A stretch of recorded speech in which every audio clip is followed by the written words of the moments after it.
And we find ourselves doing all kinds of things and never ever have time to do those things that we need to do to work on ourselves. This is where the whole game gets won or lost. Do you agree or disagree with me on this?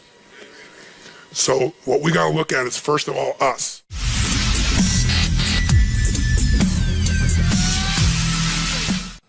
If you're going to change an area, you do three things. Number one, you focus on it and you get clear and compelling vision for what you want. If your body's not where you want it to be, I tell you there's one simple reason. It's not your focus. No, I focus on it. I focus all the time on how fat I am. No. See, if you focus on crashing into the pole, trying not to, the more you try not to, what you focus on, that's where the energy goes, that's where you go, right? We all know that. But what people tend to do is, I'm saying focusing on what you want, not what you don't want. And not only just focusing on what you want, where you focus and say, well, I'd like to be strong, I'd like to be energetic, I'd like to be fit. It's focusing and making it compelling. If your only reason you're focusing on it is like, well, I need to lose some weight because I feel fat, versus I want the energy to burn, because with that I'll have more passion, more aliveness, I'll be able to impact my children.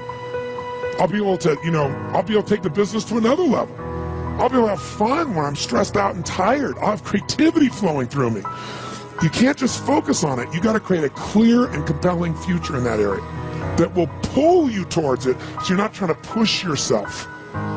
If there's an area you're not improving in, think of three pillars, if you would. Pillar one is get focused and clear. What's compelling? Where are you? Really? And don't lie.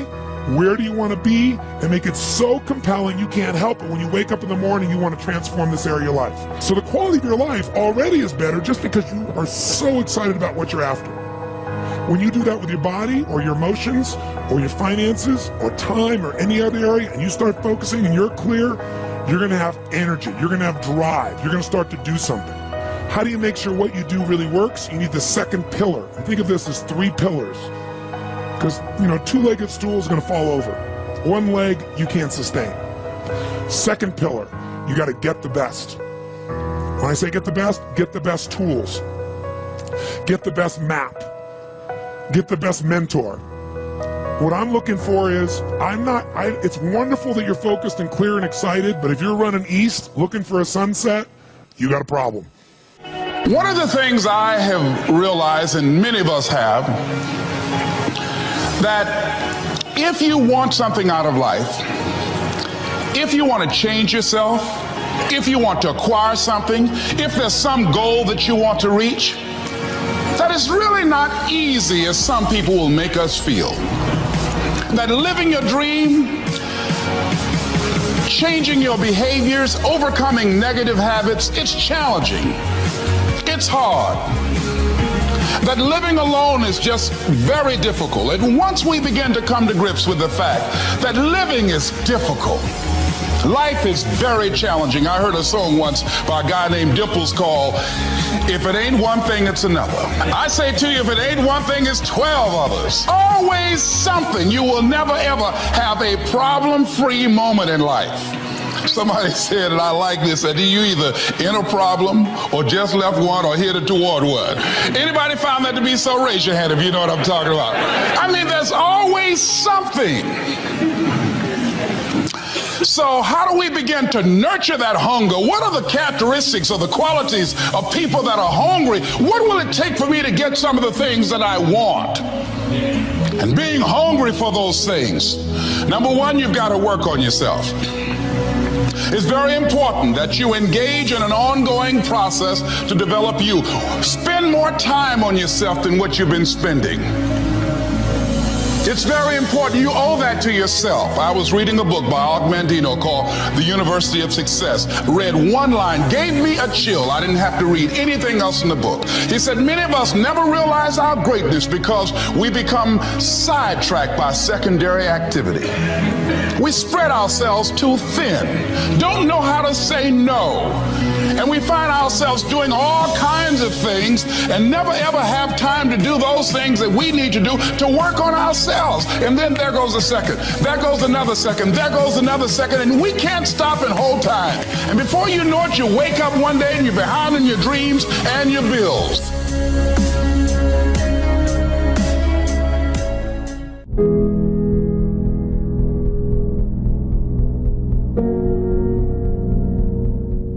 It's hard changing your life.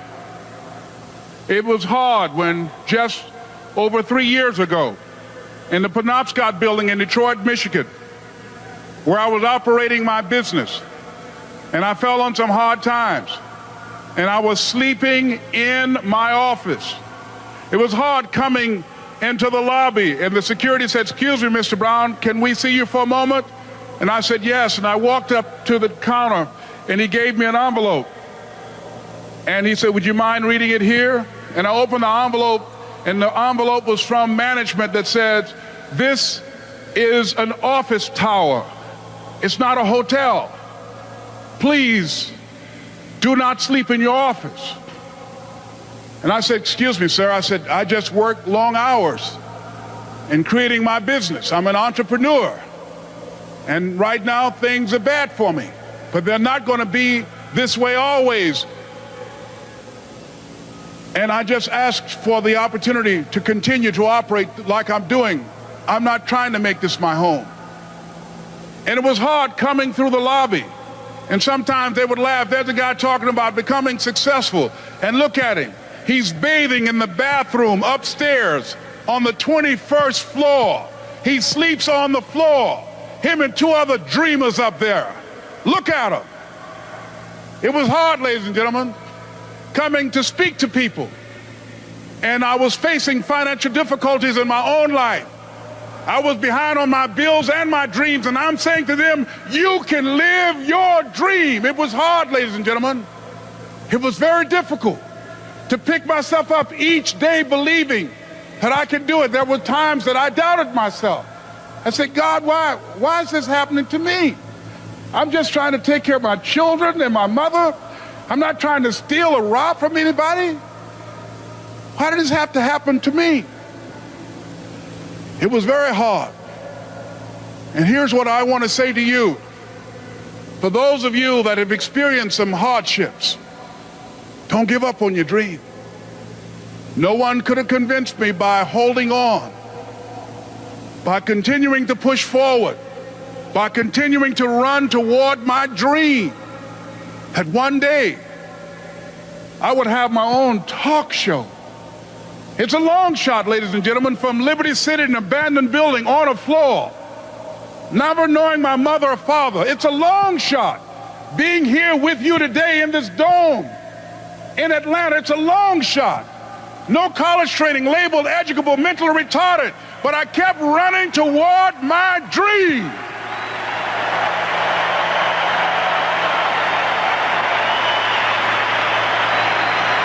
Don't stop.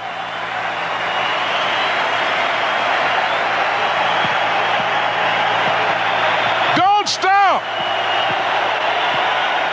You have to take care of yourself in order to have the alignment and the power to take care of others at the capacity that we do.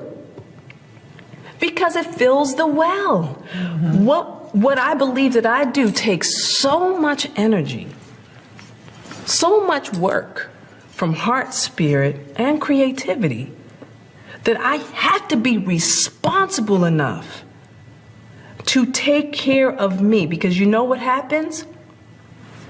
Imbalance comes, and you know what happens? I look to you, Willow, and I say, "Willow, you've got to do this. Because if you don't, you become, I start looking towards you. I start making you responsible for my happiness." And a lot of times, you know what we do? We look to our men, we look to our husbands and our boyfriends, and we go, I've given all this up for you, and you've got to make this right by me, and you're supposed to make me happy. Because we've lost our way on how to make ourselves happy. We lost our way.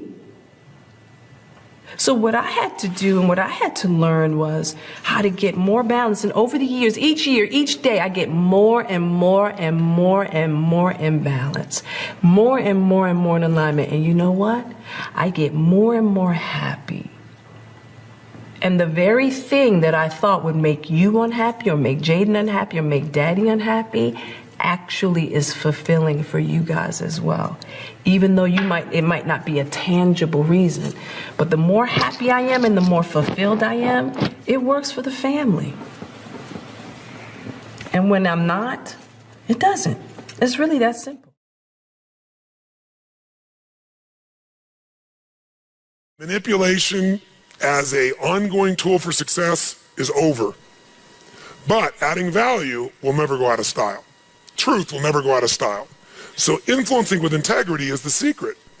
But what really influences people? Do facts and figures, we give you enough facts and figures out of a core story, is that going to influence people? No. It's the weaving of that story together in a way that produces what shifts people. And that's human emotion. Ultimately, the big game here is emotion. You have to influence emotion. You have to influence the emotion of your people. If you're going to maximize resources, and if we all agree, as we talked about the other day, it's not a lack of resources, it's a lack of what?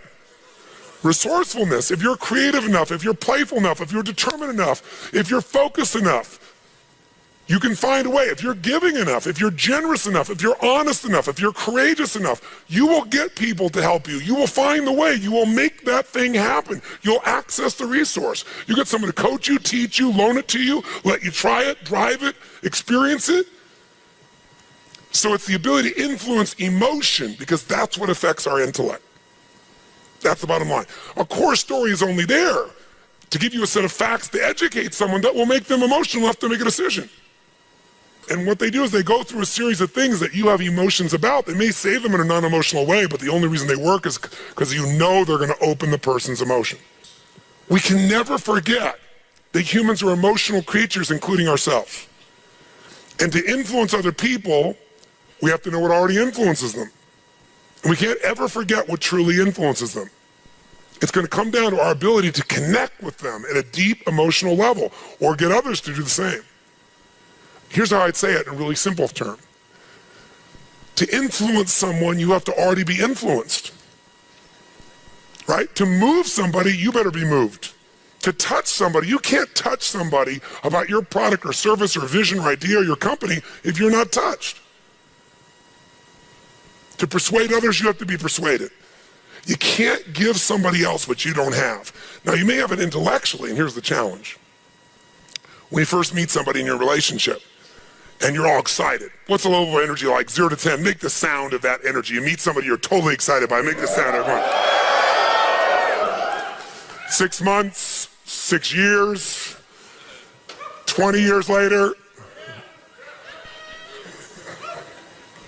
It's scary, isn't it? And it's not time, because there are people I've been with them. Been together 65 years, and they're still out of their mind for each other. They make the same amount of noise you did in the beginning here. What changes is, very often, when you're around something enough, I don't care what it is, there's a law called the law of familiarity. The law of familiarity says this: if you're around something enough, you take it just a little bit for granted. And it doesn't matter what it is, it's not that you don't care, it's that you get used to it. It's that the variety of it is not quite as high, it's not so new, and with that, sometimes you give it less significance. Even though in your heart you know it's significant, you don't keep the aliveness of it. It becomes something you intellectualize versus something you feel inside your body with a passion. So there are people who say, but we love each other. Yeah, well, that's great. You know, you hug each other every now and then. You say you love each other, little kiss like that. Was that how it was in the beginning? No. It isn't time. It's that most people don't understand that this emotion, this intensity, this passion has to be constantly reinforced every single day. And like any muscle, if you don't use it, so then you have the base understanding of why you do what you do, but you've lost the energy that makes it alive. And so if you're going to be touching people, you got to be touched. So then the question is, how do we influence ourselves? How do we influence other people? We got to get them into their emotions. We got to get ourselves into the emotions that are going to move us to action. And we got to do that ongoing, because otherwise all the stuff you wrote down will die. It'll die in your book, it'll die in your head.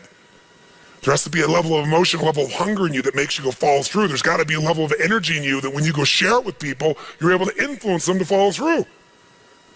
And when they don't do it, enough to get back in there with them again and get them to do it again. This is where the whole game gets won or lost. Do you agree or disagree with me on this? So what we got to look at is, first of all, us.